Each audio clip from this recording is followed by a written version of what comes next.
Well, hello guys. Today I'm back and today we'll speak a little bit about experience of traveling to Russia. Well, luckily for me, I had the chance to register for the electronic visa for free, so I didn't have to pay anything. And I think that's in most of the Europe.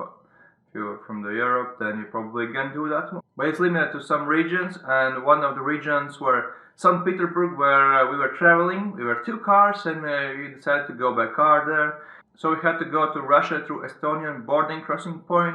It's called Narva, and here I will give you just a few quick tips so how to travel and what to take in mind. So first thing, when you fill up your visa electronic application, make sure you put there everything as it's stated in your passport and as you know it is. And if you make some mistake and submit your visa application, well, you cannot change anything there. But you can start new visa application and just print out the new one and forget about the old one. And if anyone asks on the border why you have two or something like that, if there's something in the system, you can say that there was some mistakes in the first one. But this is kind of no problem. I had one person in our group who had this, and she actually felt something a little bit wrong, and then after one day she tried to call the embassy and they said they cannot change anything and you have to actually fill up a new form. So she did it and everything was fine on border. So the next part is the photo for your visa. Well, you might think that it's rather hard. You have to go to special Photoshop and make this right size for just a visa, but to be honest, I made this tool where it's rather easy. When you just need a camera with a nice focus, and so you can see on the photo all your features and especially the color of your eyes, and of course the background should be like white or grayish, and then you can easily just put it in and there will be a special tool, so you don't need to actually format it to the right size, because visa application tool will help you with that one. So don't worry about the size of your photo, make sure it's just high quality and then everything will be alright. And when you have filled the visa application, for us it took less than 4 days, and they actually said everything is all fine and we can go to St. Petersburg. One more thing, when you go to St. Petersburg by car, make sure you also have everything correct with insurance. For example, the green card, and maybe you also need some sort of just regular insurance if something happens to your health. So make sure everything set it up all right, especially about the green card.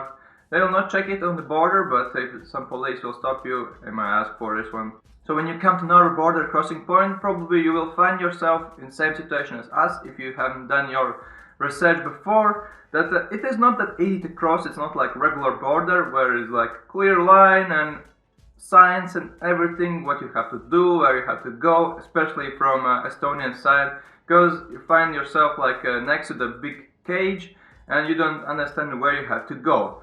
The good part is that next to it there is a like info center, like for tourists, not like for border crossing mostly, but for everything what you can do around Narva city. So you can go there and ask, and you can stay, and you can leave your car for an hour like there in this place next to the border crossing point. But the bad part is that if you go there, you will probably find yourself in a situation that you have to go and sign in the live line. So if you are like us, you will probably find yourself out in a situation that you have to wait in queue. And as we were there around midday, it took for us just to cross from Estonia to Russian control side about 4 hours, and not to cross it, but to just get in the line. And here's more and more things that actually have taken account. If you go by car, make sure that you take as well with you some money, because you have to pay for across the border. And it's at least €3 per car, so make sure that it's not for free. You cannot go to Russia through Estonia for free, and you have to pay for that one, and it's €3 or even more if you like reserve your place from the internet and pay by the card and something like that. But if you are like us and others will find yourself in a situation that you haven't reserved your spot, you have to go to the waiting area. It's Raku 4 or something like that. I will just put it link and the address and everything else, but you have to go to this big parking space, and first thing you need to go, you have to go through this this barrier. It will open automatically. So the next thing, you have to go to little house that's like inside in this parking area. If you don't if you will not reserve the place in the internet, but you want to reserve it in this waiting area, and there you have to fill up the little formalities about your car, about you. And the funny part is that you cannot put your number there if you're not from Estonia. So you will not get any way notification, and you can only put your email, and maybe it will be in the part for you to find this add button, because they kind of made it really hard, so it might take a couple minutes till you find a way how to actually use that one on this specific register. So just hint for you, and but it's possible. And when you have everything filled up, you will receive special number. Make sure you take it down, photograph it or something like that. Probably it will also be sent to your email, and then it's just waiting game. And my suggestion is, if you have internet connection, because if you don't have Estonian number, you will not receive any notification. You can actually go out of the city, not like the city, but out of this parking space, and go to the city. Like there are a couple of malls, and they actually also says approximate time how much you will have to wait. So if it says about 4 hours, probably it will be something around that, because they said that for us it will be around 4 hours, and we waited about 3 hours and something, so plus minus something like that. And then you have to go to this one link. There is information about how everything going, how queue is going on, and which is your spot in this queue, and if the line is moving forward, and then you can actually kind of manage by yourself how much time you have, because well, you will have to go back to this parking space when you will have like this first in the line number. You don't have to go there if there's like even 5 or 3 people above you. And another thing, they actually said that you will receive sort of notification to your email when it's your turn. For me, I didn't receive anything on the email, so make sure that you check by yourself what's your place and if you have to go there or not. So when you go to this Go Swift application and you put your number in and you don't see that there is anyone above to you, and it says that you have to go to this waiting area or the border crossing, don't go to the border, you have to go to this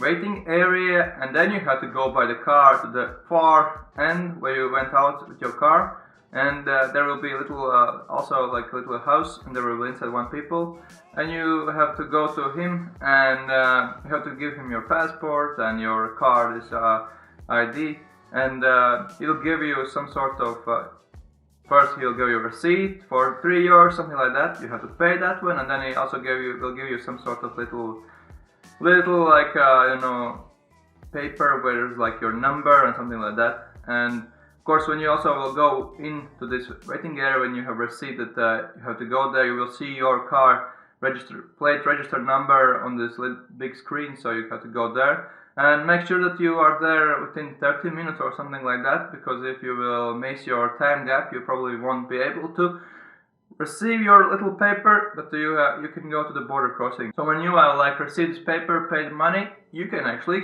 go to the border crossing, and then you have to wait another queue. And this queue actually will take also some time. For us, it took about 1 hour just to get to Estonia and this border crossing. And also interesting part is that it's not that easy to find where you have to go by the car when you have received all this documentation from Estonia side. So here's on the map, I will show you how to go and where to go, because this line goes not directly through this parking area, big one, what will be next to the border crossing area, but it goes from if you look straight to the Russian side and from Estonian side, then this car queue will start from your right side, and it will start from the side road, so you have to go like around that one. Anyway, that's the important part, and then you just wait in a huge queue again, and it might take some time. Maybe it will be quicker. For some reason, some people said that that time when we were crossing the border, it was not very usual, that it was really long time to wait and everything was really slow, and it's not like usually. But from other persons, like who also across this side, they said that it might be like that. So make sure that you reserve your time there freely and you don't plan anything at all at that day, because it might take quite a bit time to cross the border. Of course, maybe you can be lucky. Okay, next part, you go in wait for the quite big line, and when it's your turn, you just cross the border point of Estonian side and make sure you clean your number plates. There will be also some sort of this caution sign that you have to clean them, and then you go through the cage inside and then go where there's a green light, and then you just stop there. And Also, you go like to the border crossing, this officer, and he'll just ask you to open the trunk, and then just a little bit walk probably around the car, and then look to your papers, and then just let you through the Russian side. One more thing, if you will just register through the online registration where for the Narva border crossing point in the information center, like through the internet, probably you'll have to pay. You'll have to pay €4.50 for border crossing. So just make sure you want say 1.50 euros. I suggest you to go to this waiting area. It will be cheaper. Also, the border crossing from Estonia to Russian side, like the security check took around 15 minutes, so it was rather smooth and quickly, and no problems at all there. So the next part was when we had to go through the next barrier, and we had to cross the bridge, the Narva River bridge, and that's kind of beautiful because you can, if you need to wait a lot, like us needed to wait, there is quite a nice view, because you can see as well the old castles on the Russian side and Estonian side, and it's rather beautiful view and peaceful there. And of course there is no information what you can do or not, so many people just stepped out of the cars because it took quite some time, and they just a little bit walk around and breathe some air. But there were no toilets on the bridge, so make sure you also go to toilet before, because this might take quite some time, and yeah, for us it took quite some time. So next, just to cross the Russian border control, it took us about 5 hours and 30 minutes, around something like that, plus minus. So you make sure you have something to eat, and yeah, just don't turn your car much on, because it might take quite some time just to get in. And probably this is not the usual thing, but for us it was the first experience, and it wasn't what we expected. It was really long waiting, so quite a few hours we waited just on the bridge, and then we thought, well, luckily we are through. Then we go to the bridge end, and there's one officer from Russia side, and he just counts the persons inside the car and gives you the number. For the other car, when the officer changed, they actually didn't give the number, so when they were coming out, they had little like questions, where's your number? And they said like, we don't have the number, and then like, really? And then actually I let them through anyway, because there was quite a big house that day, and probably something happened as well with that. Anyway, they will give you a number of the persons, how many you are in the car, and then you have to go to the border crossing area. And there probably you have to wait really long time, and there is not much information what you have to do, so this might be helpful for you. So when you got there, the first thing to the left of you, there is this passenger crossing area, and there's inside toilet. So if you really want to go to toilet and you don't know what to do, then you can go inside there. For us, they didn't say anything that we cannot go there, so we went there. So it's one thing what you can know. And next thing, when you go with car, and when you move a little bit forward in the queue and starting to get closer to like the border checking area and everything else, make sure you go to first like this immigration house, little one, or whatever else it's called, where they will check the passports of all your passengers, and you have to go, everyone has to go out of the car with your passports and visa, and have to go to this little house and give to this officer your all this information, and then she will actually also, or he will, for us it was she will, or it was he, whatever. They will just ask you maybe some questions, probably in Russian. What's your I don't know, name, what's your birth date, and if in your visa paper or also passport paper will be some sort of feature that they won't be able to see there, but they will have on you, they might be suspicious. As one of our fellow friends, he had like little scar on the face, but not on the visa, and neither on like a passport that it was visible, so they were rather suspicious and asking many questions. But anyway, let them through. So make sure that everything is easy to see. And the next part, they will just give you back your passport inside with some little paper. So make sure you don't lose it, because you will need to, when you come back to your home country and want to cross the border again. So when you when you get everything like that done, you have to go to the next little house. It's customs, and they will actually give you in Russian language. I can show you declaration where you have to actually fill up everything. You can fill it up in English, but everything will be anyway in Russian, so it's okay. If you go to any other country, probably they will also give you form in their language. So, but if you don't understand anything like in Russian, well, I don't understand too much as well.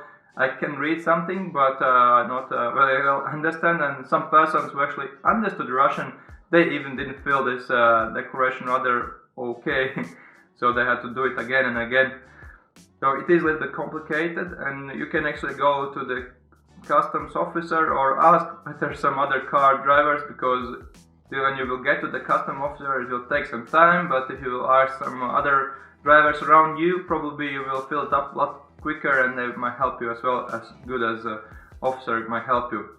And so make sure that you go with car where the owner is you, that you own the car, and it's not sort of payments, but it's you own it. And even if your wife owns the car, but you are like the driver, and the driver have to fill everything up, then there might be a little bit even problems, and it's not alright. So make sure that also the driver is the owner of the car.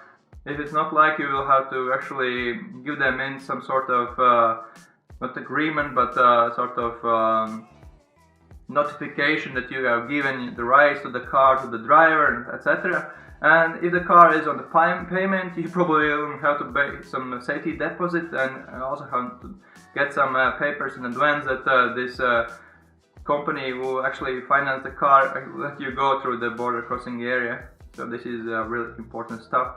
And when you will receive this declaration, well, it might be rather interesting what you need to fill and what to not. There you had to put also the value of the car and information about where you go, and etc. and etc. So when you fill this up, you need to fill it up in two same forms. So one will be for you and one will be for the customs this agency, and they will just give you back, give them two.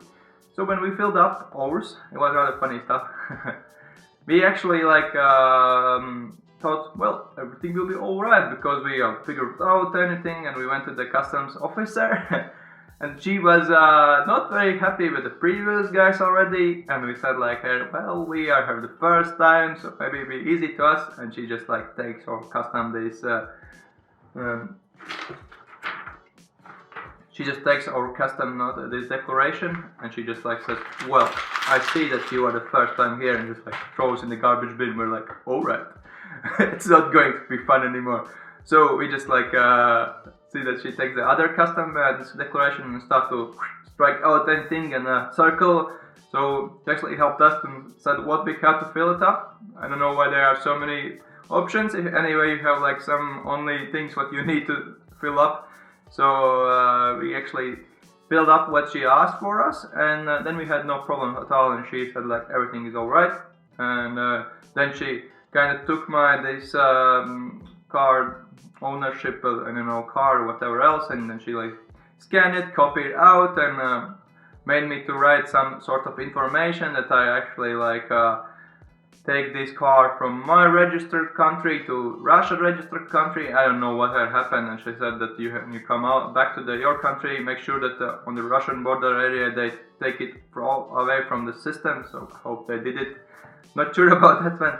And then it's kind of it, and then you have to like move a little bit forward in the queue, and when you are almost out, then you can then also you have to go and ask by yourself to the officers that they come and check your car, because they will not come and do it without any like invitation. So when you go and ask them, they will come there, and then it's one thing what you probably have to do, just open all trunks, all the doors, and also make sure that you take out all your luggage from your back of the trunk, because they want to check where is the spare tire department. So if there is some sort of luggage on top of it, they will not be able to go there in. So you want to smoother and not more easier this check-in, make sure that you quickly take out all your baggage and everything, and you will help the officers, and officers will be happy about your cooperation, so it will be rather smooth. Interesting fact, while we were waiting like 5.5 hours, like 3 hours we waited right on the boarding, like crossing area, and there were not many officers around. And at some point, I didn't see any officers like walking around and checking cars. Probably there were just a few ones in little houses, and but there was a little bit this disinformation, and I didn't know what to do and not to do. And there were some people from Poland, from Latvia, from I think also from Sweden. No, I don't know. Anyway, there were many people, not just from Estonia, who were like a little bit disappointed at what's going on, and so yeah, this will take quite some time.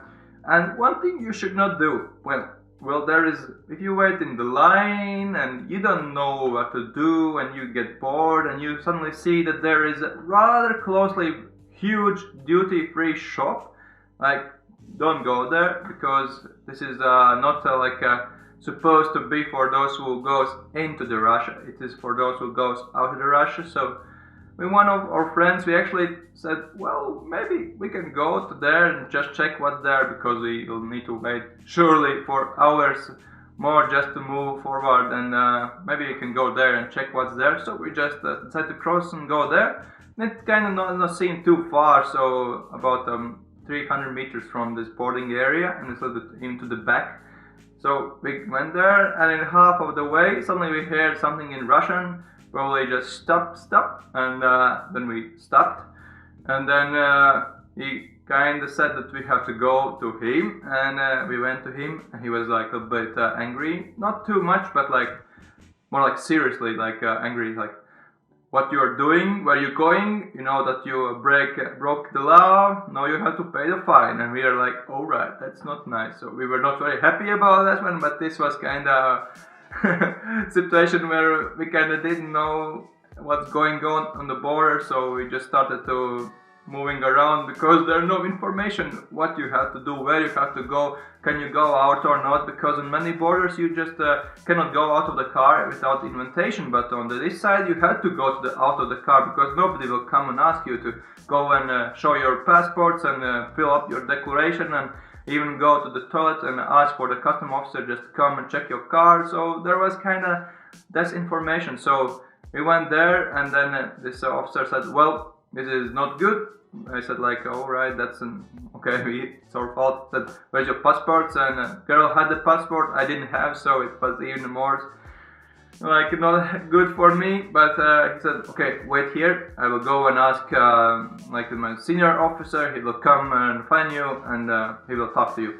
So we were just waiting there, and it took around 5 minutes. Then senior officer came together with one more officer, and he said, like, well, what's going on? Well, first time visiting Russia and already in trouble, right? Not nicest experience here, and something like that. And he's like asking for the passport. The girl gives her passport, and he asks my passport. I said that I can go to the car quickly after it, and he says, well, don't go like that. It's not needed right now. He said, well, don't do it again, and just get to your cars. And we were like, oh, that's good, because first officer said that the fine will be 500 rubles or something like that. It's not too much, but anyway, it's not very nice way how to enter the country with a fine. So we were really happy and relieved that we can go back to the cars and without any troubles further.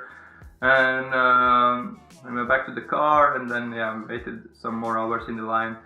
And finally, when you finished everything and the queue has moved forward, you can go outside of this area, and then you go to the last border checking area where the guy asked for the number. For us, he didn't ask the numbers, he asked just for the passports. We showed everyone passports, and then opened the last barrier, and we went out. And we actually still had the number, I don't know, because we didn't know that you have to give the number, because only the next car said us that they asked for the number. So if you don't know that you have to give the number, they will probably even will not tell you, and then you will find yourself in a situation that you have the number with you, as we have like right now. So overall, the border crossing took us around 10 hours or something like that, plus minus, and it is rather long time. So make sure you're ready for this one, and save your extra 4 hours, probably more or less. Make sure you also register online. And when you come back from Russia to Estonia, this is probably a lot smoother experience. It took us around 30 minutes just to cross the border. We just gave back our this declaration, the passports, everything else, and it was rather easy, no problems at all. They also checked the car.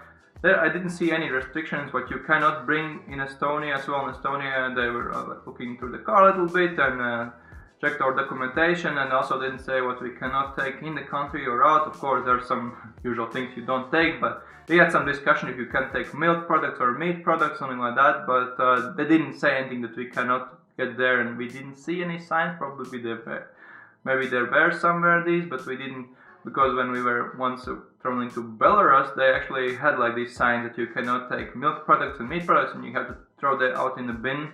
So they asked, also the officers asked in the border, if you have any products, and you said yes, then you said please go and throw these in the bin. So we didn't see any of these problems.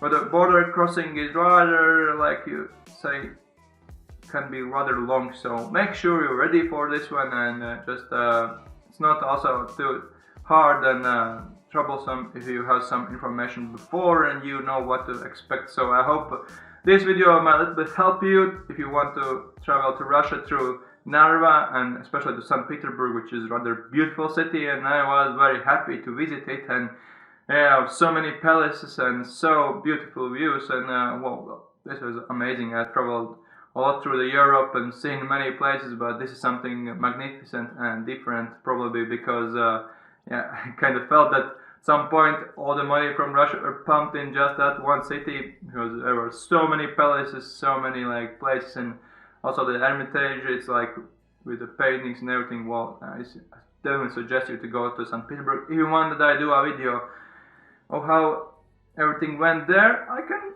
actually make it. Just make sure that you let me know, otherwise there are so many videos, probably you don't need even to know this. But good part, if you stay like in a very old city part, there are many places you can leave your car for free on the like public roads. That's kind of nice stuff. If you go a bit outside, there's also auto parking space for where you have to pay. So this is rather interesting. I don't know why it is and why it was so, but yeah. And public parking space, many places you cannot park only on the Wednesdays, including the night hours. So that's about it.